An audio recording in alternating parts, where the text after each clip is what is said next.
It's Wednesday, February 7th. Bob Price on Canada's Business Beat, brought to you by Eric Patato of eXp Realty, your BC, Thompson, Okanagan, and Shuswap lakefront specialist. A question for you off the top. If you've ever sold a home, have you thought those real estate commissions seemed high?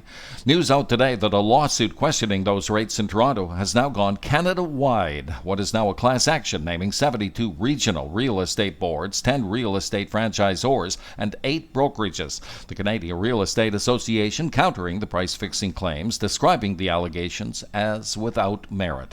From the latest economic report card, Canada's companies doing business abroad did a lot more buying than selling to end 2023. StatsCan noting that while merchandise exports were down 1.9% in December, imports were up by 0.2%. The nation's overall international trade surplus tumbling to just $312 million, was $1.1 billion in November. Proud to be one of Canada's most listened to business podcasts and available around the world on X, TikTok, and wherever you get your favorite podcast. Canada's Business Beat is brought to you by Eric Patato of eXp Realty. Considering a move to BC's wine country? Eric is your BC, Thompson, Okanagan, and Shuswap Lakeview specialist at OkanaganLakefrontProperties.com.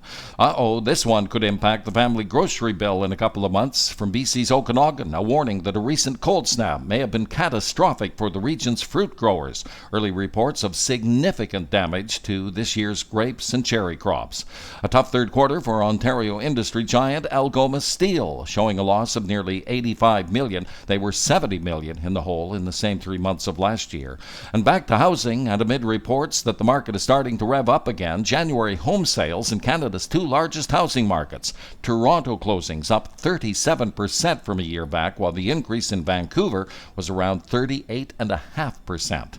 And that will do it for your Wednesday. Thank you for listening. Bob Price on Canada's Business Beat, brought to you by OkanaganLakefrontProperties.com.